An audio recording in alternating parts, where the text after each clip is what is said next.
श्री राधे तन मन सुखहारी राधे श्याम श्याम श्याम श्री राधे तन मन सुखहारी राधे श्याम श्याम श्याम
श्री चैतन्य मनोरिष्टं स्थापितं येन भूतले श्याम रूपा कदा तथा विश्वपदा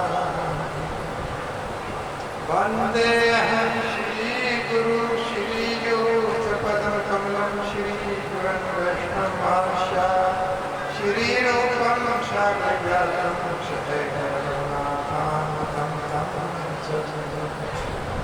सावधूतं सावधूतं परिजन सहितं कृष्णा चैतन्य देवं श्री राधा कृष्ण पादान् श्री गणपता श्री विशाखान्वितांश्च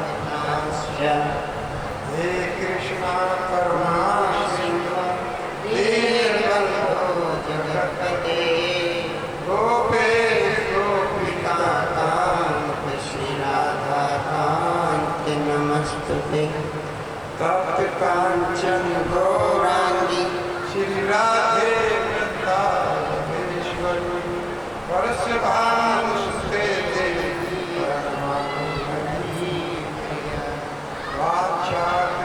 वाचाकल्पतरुभ्यश्च कृपासिन्धुभ्येव च पतितानां पावनेभ्यो वैष्णवेभ्यो नमो नमः नमः श्रीमते भक्ति वेदांत स्वामी नामिने नमस्ते सरस्वती देवे गौरवाणी प्रचारिणे निर्विशेष शून्यवादी पाश्चात्य देशतारिणे जय श्री कृष्ण चैतन्य प्रभु नित्यानंद श्री अद्वैत गदाधर श्रीवासादि गौर भक्त वृंदा हरे कृष्णा कृष्णा कृष्णा हरे हरे हरे राम राम राम हरे हरे हरे कृष्णा कृष्णा कृष्णा हरे हरे हरे राम राम राम हरे हरे हरे कृष्णा कृष्णा कृष्णा हरे हरे हरे राम राम राम हरे हरे।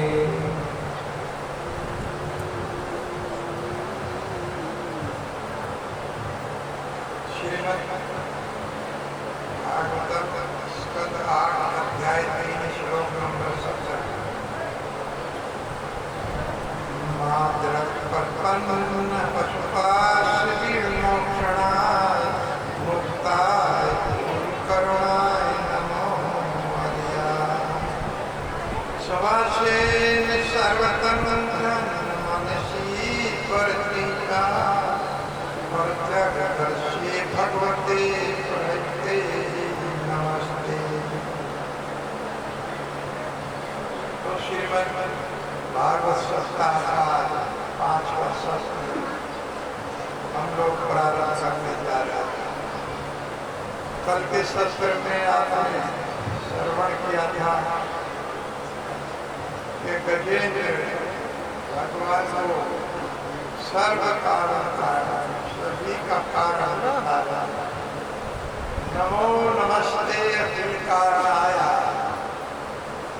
निष्कारणाय अद्भुत कारणाय सर्वागमना महाकर्णवाय नमो वर्गाय परायणाय।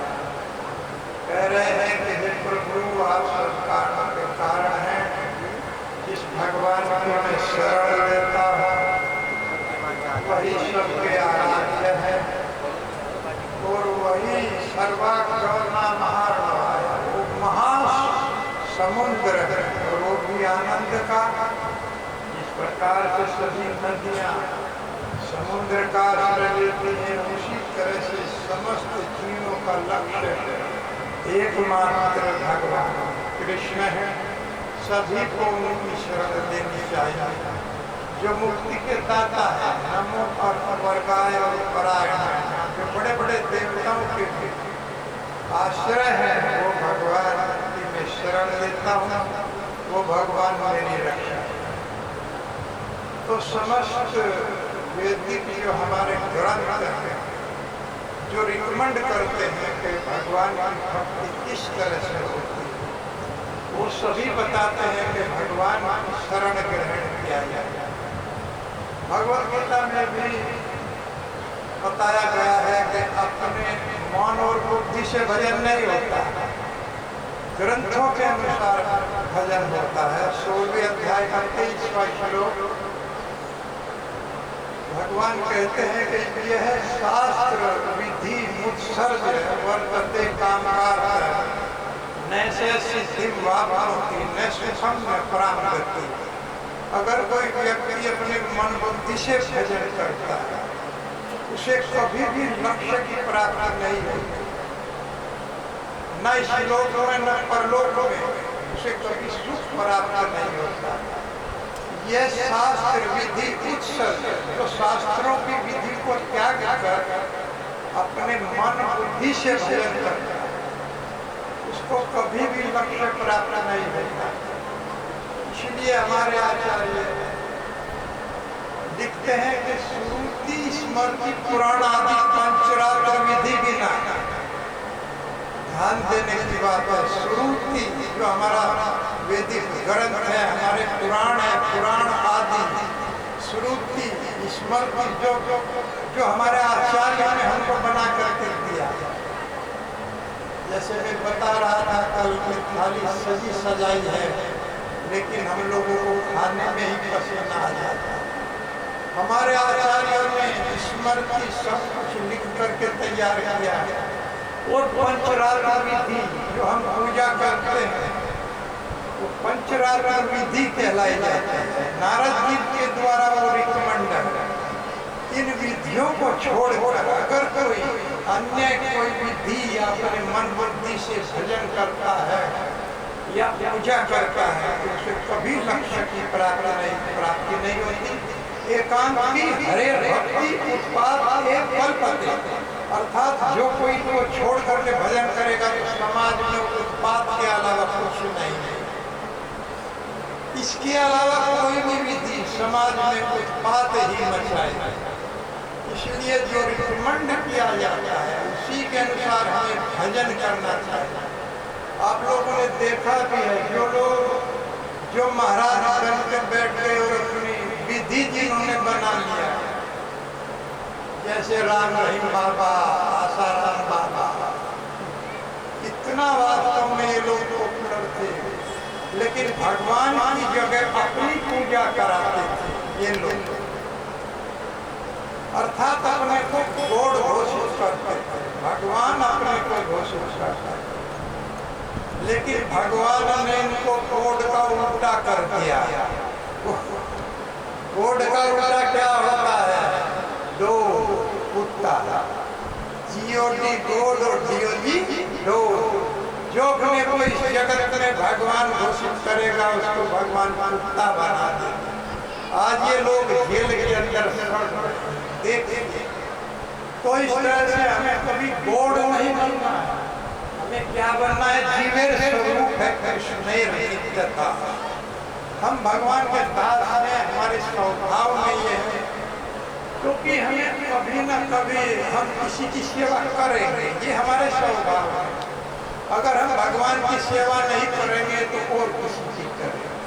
कोई कुत्ता पाल लेगा तो कुत्ते की सेवा करेगा, कोई पशु पाल लेगा उसकी सेवा करेगा, कोई किसी पुरुष की सेवा करेगा, कोई किसी स्त्री की सेवा करेगा। स्वभाव में है, क्योंकि दास का स्वभाव है, लेकिन उसको भूल जाते हैं हम भगवान के दास हैं। क्यों ना भगवान की सेवा कर दिया जाए।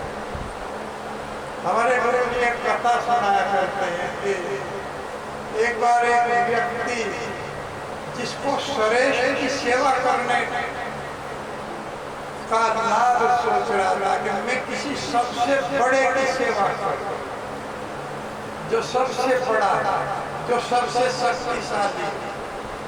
तो एक दिन चला जा रहा था तो उसने देखा गांव के प्रधान जी के यहाँ बहुत भीड़ है। उसने पूछा, भाई यहाँ भीड़ क्यों है? उसे बताया गया कि ये गांव के प्रधान है। ये क्या होता है? ये सबसे बड़ा आदमी है गांव का। वही रुक गया और प्रधान जी से एकांत में कहने लगा, प्रधान जी हम आपकी सेवा करना चाहते हैं क्योंकि आप गांव के सबसे बड़े आदमी हैं।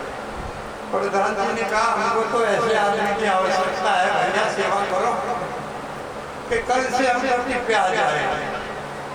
अगले रोज वो ड्यूटी पे गया, उसने देखा प्रधान जी एक व्यक्ति के सामने हाथ जोड़े खड़े हैं। उसने कहा, ये बड़ा आदमी नहीं हो सकता। मैं पूछा, ये प्रधान जी किसके हाथ जोड़ रहे हैं? तो बता गया, आज टीम साहब दौरे पर आए थे, उनके सामने हाथ जोड़ रहे हैं। ये कितना बड़ा है? प्रधान से बड़ा है। प्रधान से तो बहुत बड़ा है, बहुत प्रधान इनके अंडर में काम करते हैं। तो अगले दिन तहसील पहुंच गया और एसडीएम साहब के सामने हाथ जोड़ करके कहने लगा, महाराज हम आपकी सेवा करना चाहते हैं। तो ठीक है, आइए कल से आ जाइए ड्यूटी पर, सेवा करिए। तो अगले दिन वहाँ गया तो तहसील दिवस था, वहाँ डीएम साहब आए हुए थे, तो वह हाथ जोड़े अब उसने देखा, भैया ये तो कोई एसडीएम से भी बड़ा आदमी इसके सामने हाथ जोड़ रहा है। उसने पूछा, ये कौन है? कि जिले के डीएम हैं, ये एसडीएम से बहुत बड़े हैं। तो डीएम साहब से कहा, महाराज हम आपकी सेवा करना चाहते हैं। अगले दिन जिले पर पहुंच गया और वहाँ एसडीएम साहब के पास पहुंचा तो देखा कि वहाँ एसडीएम साहब हाथ जोड़े। देखा मुख्यमंत्री का दौरा था, तो मुख्यमंत्री आए हुए थे। उसने कहा, महाराज मैं आपकी सेवा करने के लिए आया हूँ। कि भैया अभी समय नहीं है, मुख्यमंत्री आ रहे हैं, जाओ भागो। उसने सोचा, भैया ये तो बहुत छोटा आदमी है मुख्यमंत्री के सामने। तो अगले दिन लखनऊ पहुँच गया, वहाँ मुख्यमंत्री मायावती जी उस समय हाथ जोड़ करके कहने लगा कि हम आपकी सेवा करना चाहते हैं, कि आइए सेवा करिए, क्योंकि सेवा की सबको आवश्यकता है। तो वहां वो गया तो देखा प्रधानमंत्री का प्रोग्राम था, तो वो मुख्यमंत्री हाथ जोड़े खड़ा के भैया आज समय नहीं है, आज तो यहाँ पर प्रधानमंत्री का दौरा है, कभी और दिन आना। तो उसने कहा ये तो इससे भी बड़ा आदमी है। उसने पूछा प्रधानमंत्री के संबंध में, तो बताया ये दिल्ली में रहते हैं और पूरे राज्य के प्रधानमंत्री, पूरे प्रदेश के नहीं देश के प्रधानमंत्री सबसे बड़े। तो वहां पहुंच गए तो उस समय अटल बिहारी जैसे धार्मिक प्रवृत्ति के जैसे आज मोदी जी हैं, सबको प्रणाम करते हैं, मस्तक टेक करके चलते हैं भगवान के सामने। तो ये प्रधानमंत्री थे, उन्होंने कहा महाराज आप सबसे बड़े आदमी, मैं आपकी सेवा करना चाहता हूँ। कि ठीक है आप कल से सेवा पर आ जाइए। तो वहाँ पर अगले दिन वो पहुंचे और कहा महाराज मैं आपकी सेवा करना चाहता हूँ। प्रधानमंत्री जी ने कहा ठीक है आइए, और ये जल का लोटा उठा लीजिए, कुछ इसमें तुलसी दल है, इनको इसमें संभाल के रखना, और जहाँ मैं चलता हूँ मेरे पीछे पीछे आना। वहीं पर मंदिर बना हुआ था भगवान कृष्ण का। तो मोदी जी वहाँ गए, पीछे पीछे वो सेवक गया और जाकर के प्रधानमंत्री जी ने जल अर्पित किया, तुलसी दल चढ़ाया और दंडवत लेट गए प्रणाम करने के लिए। वो भी दंडवत लेट गया, लेकिन बाद में उसने पूछा महाराज जी आप दंडवत क्यों लौट गए इनके साथ? उन्होंने कहा भैया मैं तो एक देश का प्रधानमंत्री हूँ, लेकिन ये पूरे ब्रह्मांड का स्वामी है, सबसे बड़ा, बड़े बड़े देवताओं का भी स्वामी यही है, इसीलिए मैं इसके सामने दंडवत लेट गया। फिर कहने लगे चलो पूजा हो गई। तो उसने कहा नहीं महाराज जी, बस मुझे जिसकी आवश्यकता थी वो मुझे मिल गया, अब मैं यहाँ से जाने वाला नहीं हूँ। जो सबसे शक्तिशाली और सबसे बड़ा आज वो मुझको मिल गया है, तो आपको भी वास्तव में वो मिल रहा है। तो उन्हीं की हमको पूजा करनी है, उन्हीं का हमें भजन करना है। हरे कृष्णा कृष्णा कृष्णा हरे हरे, हरे राम राम राम हरे हरे। और इसमें एक शब्द कला का सर्वाध्यक्ष है, वो प्रकृति मूल, वो प्रकृति के भी स्वामी हैं और सभी देवताओं के अध्यक्ष हैं, ईश्वरों के भी ईश्वर। इसीलिए ऐसे आदमी की शरण ग्रहण करनी चाहिए जो वास्तव में शक्तिशाली है। इसीलिए भगवान कहते हैं सर्वधर्मान परित्यज्य मामेकं शरणं व्रज, अहं त्वां सर्वपापेभ्यो मोक्षयिष्यामि मा शुचः। हे अर्जुन डरो मत, सब धर्मों को छोड़कर एकमात्र मेरी शरण ग्रहण कर, मेरी शरण ही सबसे बड़ा धर्म है। तो सब धर्मों को छोड़कर, अर्थात जो इधर उधर के हमने धर्म बना लिए हैं, पंथ बना लिए हैं, धर्मम साक्षात भगवत प्रणीतम न विदुर ऋषियों न देवा। धर्म को भी बड़े बड़े देवता नहीं जानते, और हम लोगों ने अपना अपना धर्म बना। धर्म क्या है? भगवान के द्वारा बनाए गए नियम।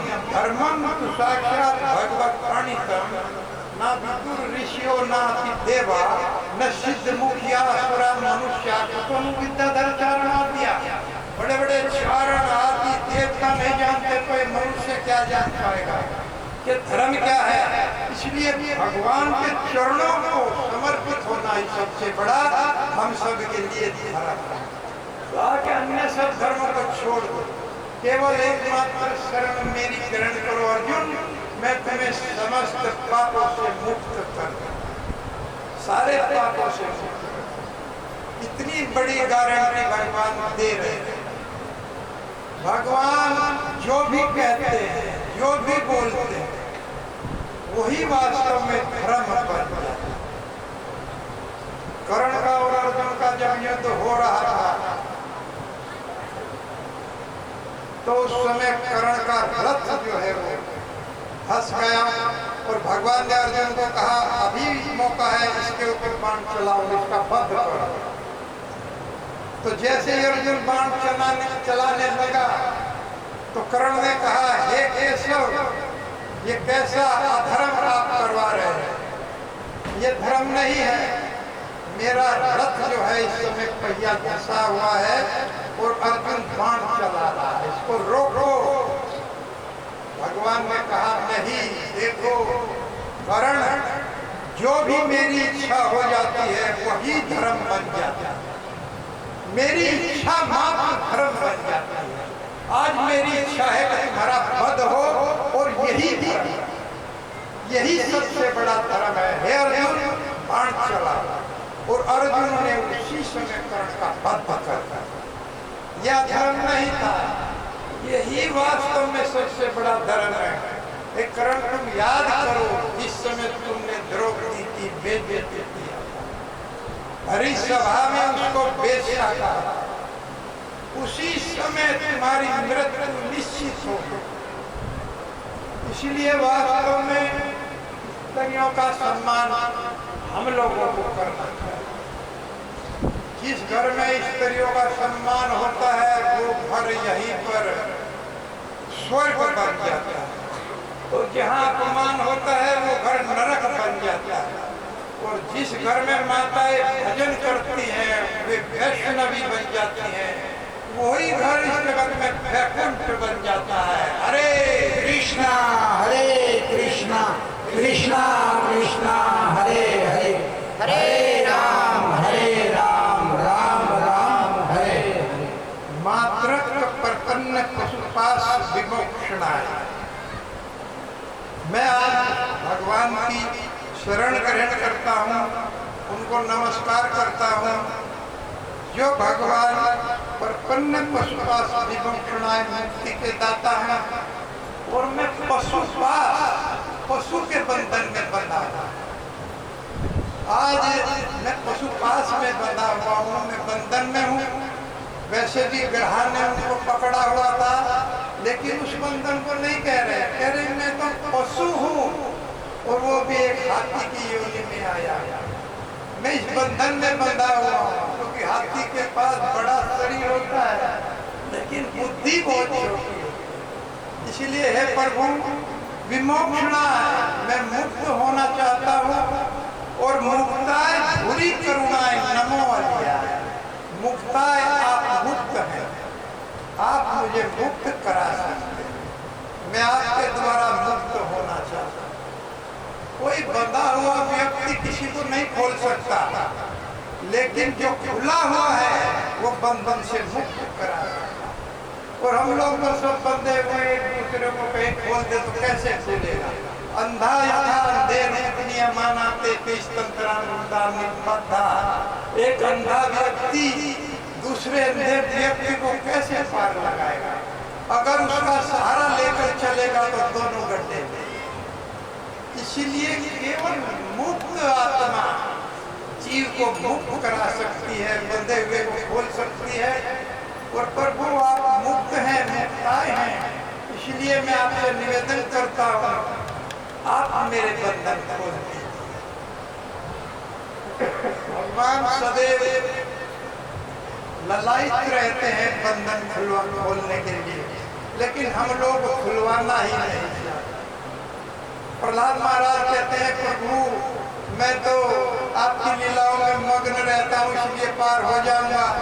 लेकिन ये जो बद्ध अवस्था का जीव है, जो आपसे विमुख है, दूर भाग रहा है, इसका उद्धार कैसे हो? इसका उद्धार कैसे हो? कैसे इसके बंधन खुले? तो कहने लगे भगवान, मैं तो तैयार हूँ, आप लोग इनसे पूछ ले ये गोकुल धाम आना चाहते हैं क्या? मैं इनके बंधन काट करके गोकुल धाम में ले आऊंगा। भगवान सदैव तैयार है। तो प्रहलाद महाराज कहने लगे, भैया वैकुंठ चलना है, भगवान नरसिंह तैयार हो गए हैं आप लोगों को ले जाने के लिए। तो पूछने लगे कितने कितने दिन में वापस आ जाएंगे? वापस भैया गोलोक धाम में यदगत्वा ने निवर्तन्ते तद्धाम परमम, वहां जाने के बाद कोई वापस नहीं होता, ऐसा चिन्मय जगत है भगवान का। तो वापस नहीं आना है तो भैया हम नहीं देंगे, हम जाने के लिए तैयार नहीं है। हम लोग अपने बच्चों में इतने आसक्त हैं कि अगर भगवान भी कहे कि गोलोक धाम में हमको जाना है तो वहां भी हम लोग जाने के लिए तैयार हैं। इतने हम आसक्त हैं। जो चिन्मय जगत है, जहाँ कोई रोग नहीं है, कोई बीमारी नहीं है, आनंद ही आनंद है, कोई दुख नहीं है, उस लोक में भी हम जाना नहीं है। एक बार एक भक्त, गोपाल नाम का भक्त था, लेकिन परिवार में बहुत आशा है। तो भजन किया, नारद जी ने कहा आकर के, हे गोपाल तुम्हारा भजन बहुत हो गया, अब तुम बैकुंठ चलो, भगवान बुला रहे। तो बैकुंठ चलने के लिए नारद जी ने कहा, तो गोपाल कहने लगे महाराज जी अभी बच्चे थोड़ा छोटे हैं, इनका शादी ब्याह हो जाए तो फिर मैं चलूंगा। तो जब बच्चों की शादी हो गई, बच्चे भी हो गए, तो फिर नारद जी आए, गोपाल अब तो चलो, अब बच्चों की शादी हो गई और छोटे छोटे बच्चे भी इनके हो गए, यही तो समस्या हो गई महाराज। अब ये लोग तो बड़े लापरवाह हैं, ये ड्यूटी पे चला जाते हैं, अब ये छोटे बच्चे मुझे ही रास्ता पढ़ते हैं, जरा ये बच्चे थोड़ा और बड़े हो जाए तो चलूंगा। अब नारद जी फिर चले। जब बच्चे बड़े हो गए, नारद जी फिर आए, फिर आकर के कहने लगे गोपाल अब तो चलो बैकुंठ, भगवान बुला रहे हैं, तुमने बहुत भजन किया है। कि महाराज अभी थोड़ा मैं गेट पे रहता हूँ, यहाँ बाहर से कोई पशु आ जाता है उसको रोकता हूँ, और ये बच्चे जो है अभी छोटे छोटे हैं, अभी जो है थोड़ा और रुक जाइए, निवेदन। तो नारद जी चले गए। फिर आए नारद जी, कहने लगे गोपाल कहाँ है, गोपाल कहाँ है, पूछा तो पता चला गोपाल मर गया।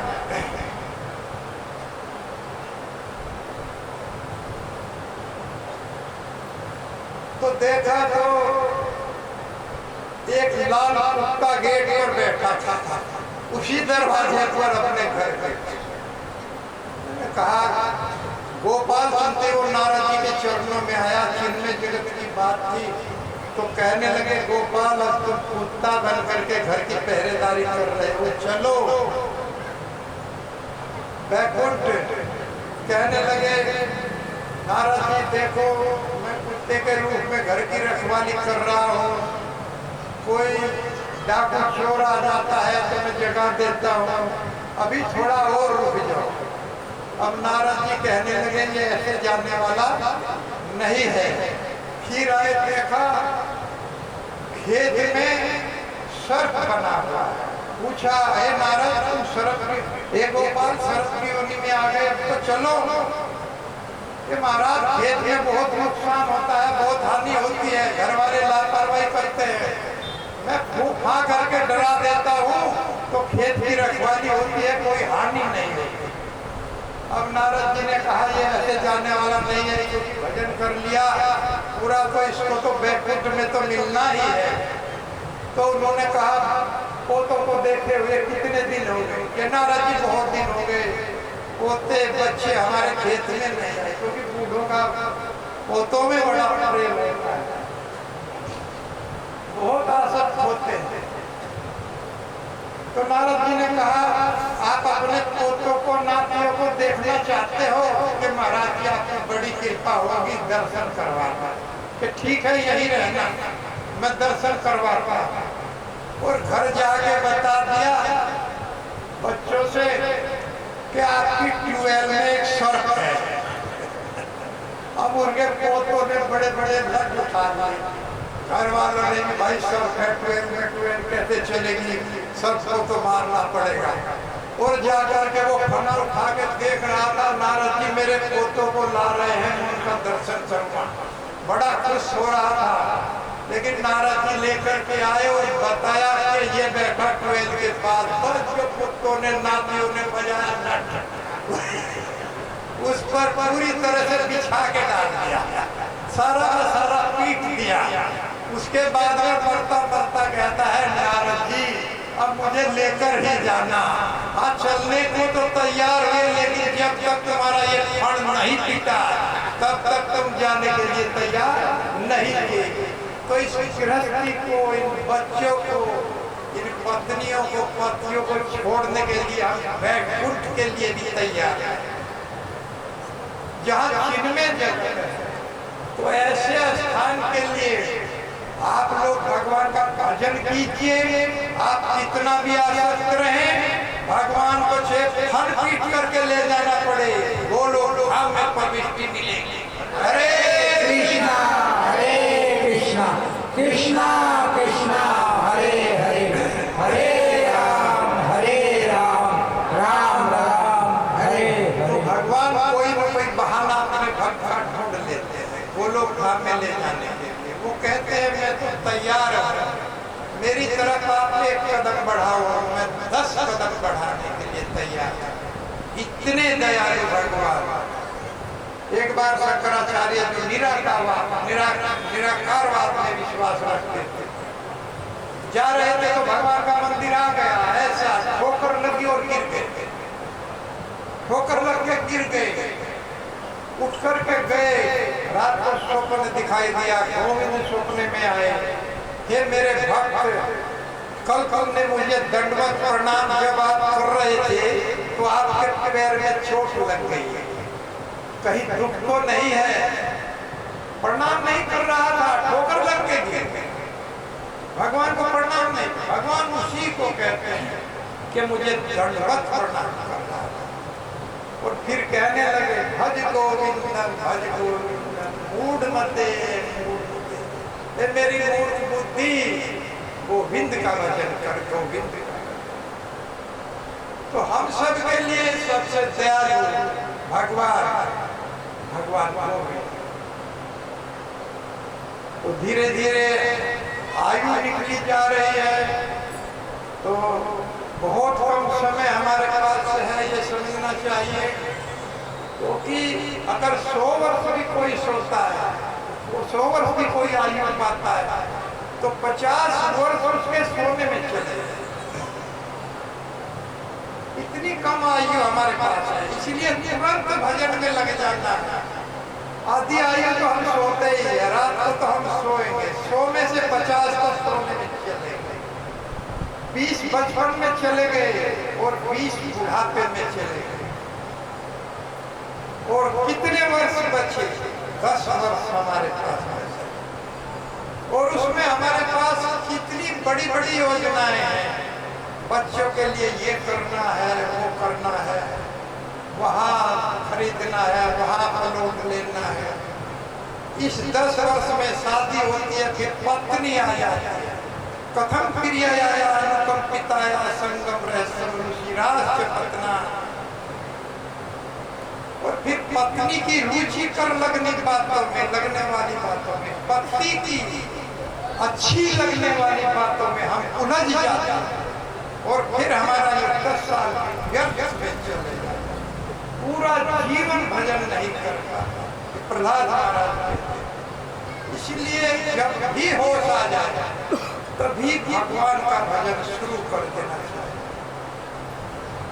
तो यही कह रहे हैं कि हे प्रभु मुझे आप मुक्त कीजिए, मैं पशुपाश में बंध गया हूँ, और मेरा ये जो शरीर है ये भगवान की कृपा है कि मुझे वो मंत्र याद आ गया, और उसका मैं जप कर रहा हूँ, बंधन में बंधा हुआ था।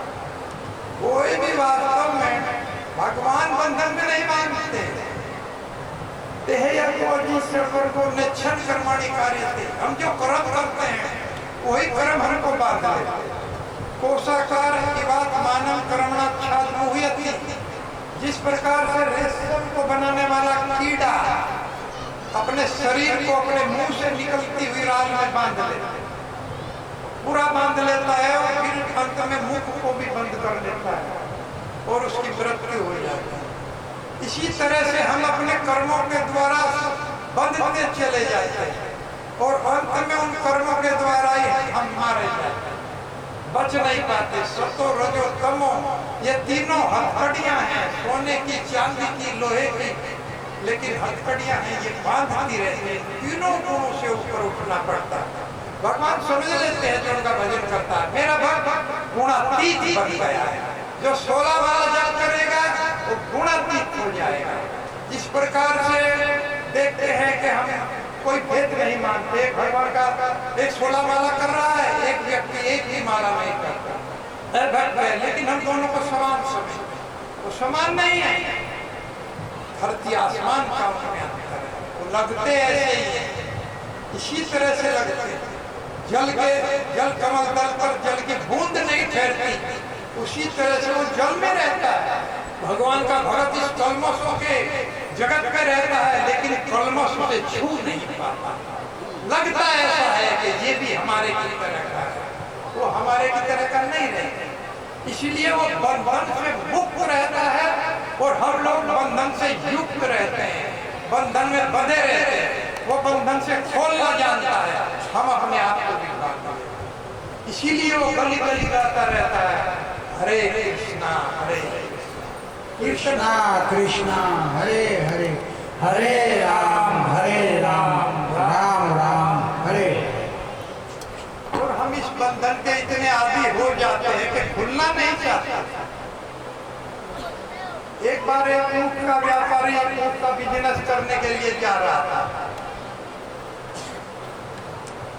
तो रास्ते में रात हो गई, तो ऊँटों के जो खूंटे थे उसने बांध दिए सारे, लेकिन एक ऊँट का खूंटा रास्ते में टूट गया।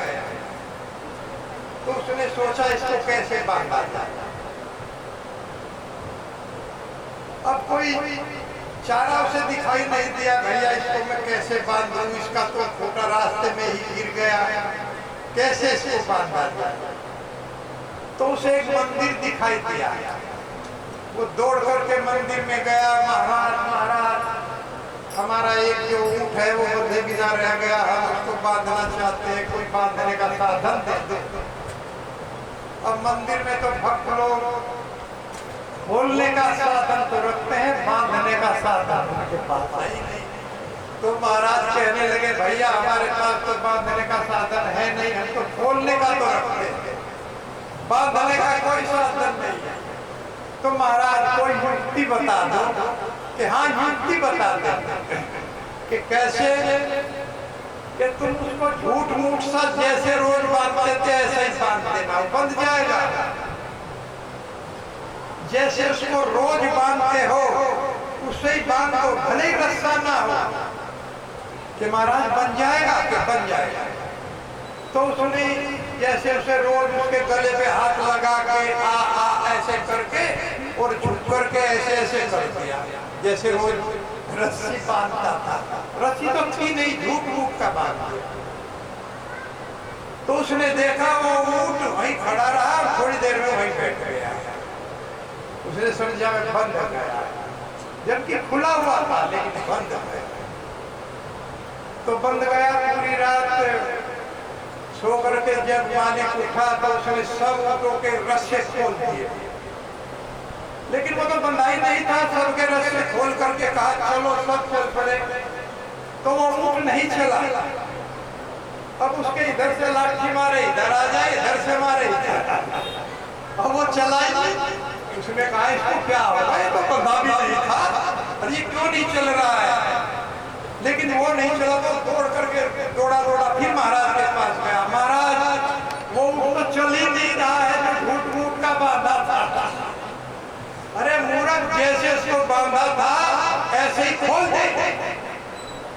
अच्छा महाराज, तो दौड़ करके आया, नीचे झुक करके ऐसे खोल के कहने लगा चल।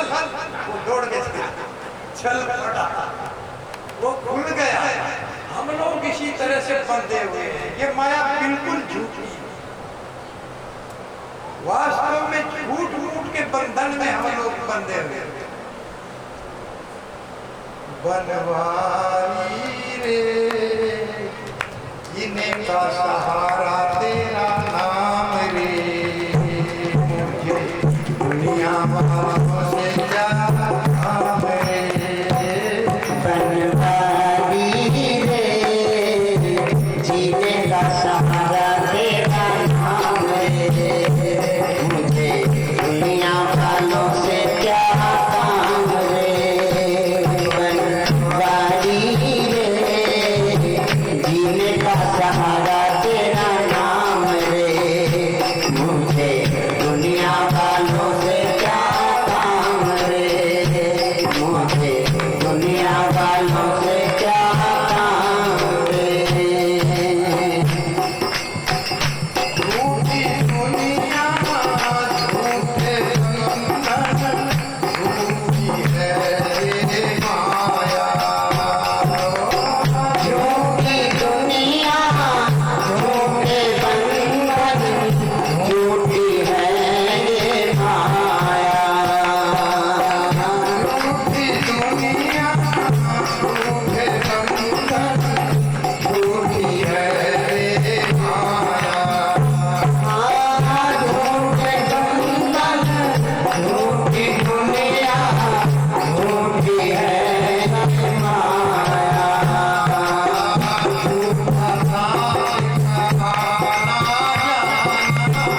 झूठी है ये काया, झूठा श्वास आना जाना, झूठी है ये काया।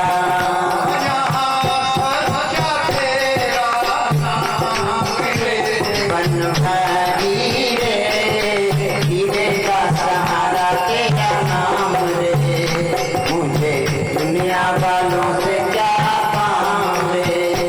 बनवारी रे जीने का सहारा तेरा नाम रे, मुझे दुनिया वालों से क्या काम रे, मुझे दुनिया वालों से क्या काम रे। रंग तेरे रंग में छोड़ दिया जग सारा। रंग गई तेरे रंग में गिरकर, छोड़ दिया जग सारा। तेरे प्रेम में जो लेकर मन तारा, बन गई तेरे प्रेम में जो लेकर मन तारा।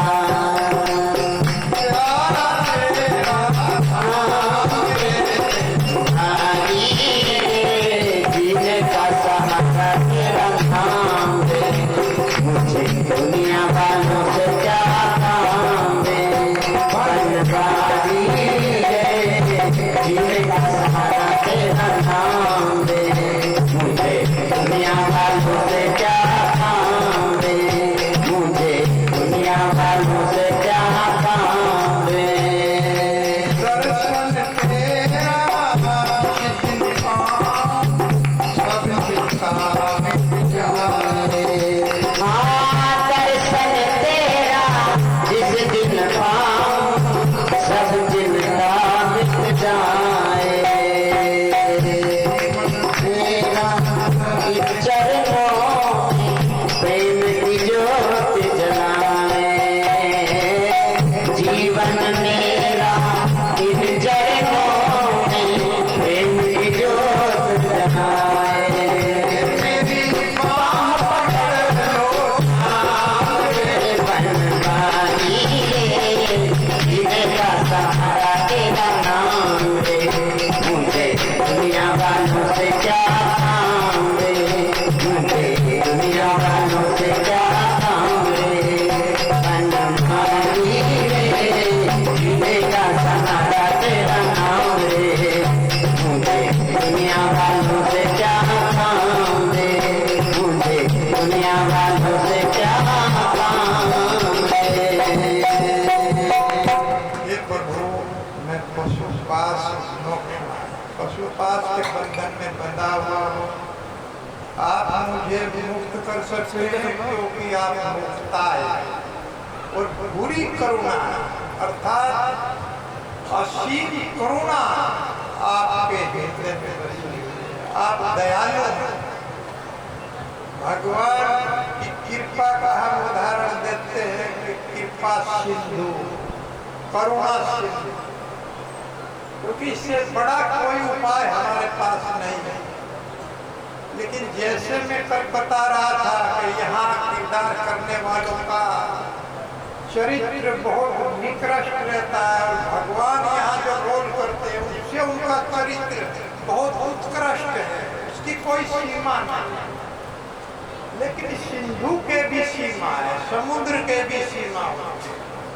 हम समुद्र से तुलना करते हैं लेकिन ये ठीक नहीं है। लेकिन हमारे पास इससे बड़ा कोई शब्द नहीं है, करुणा सिंधु, क्योंकि भगवान की जो करुणा है वो असीम है। तुलसीदास जी तो कहते हैं कि केवल राम की तुलना राम से और कृष्ण की तुलना कृष्ण से। हम कृष्ण के मुख को चंद्रमा से उपमा करते हैं, लेकिन बहुत छोटी है। नमो पंकज नाभाया, नमो पंकज मालिने, नमो पंकज नेत्राय, नमस्ते पंकजाग्रय। कुंती महारानी स्तुति में कह रही है, मैं उनको नमस्ते करती हूँ जिनकी नाभि कमल के समान, जो कमल की माला है, जिनके कमल के समान नेत्र हैं और जिनके कमल के समान चरण कमल, चरण कमल। इससे बड़ी कोई उपमा हमारे पास कमल से, समुद्र से। और एक भक्त तो ये उपमा देख करके रोने लगे, फूट फूट कर रोने, आंखों से अश्रुपात हो रहा था। और भक्त आए, महाप्रभु आए, क्यों रो रहे हैं? हे प्रभु, मैं कमल से उपमा कर रहा हूँ अपने भगवान के नेत्रों की, मैं चंद्र से उसके मुखमंडल की उपमा कर रहा हूँ। मुझे बड़ा दुख हो रहा है क्योंकि मेरे पास इससे बड़ी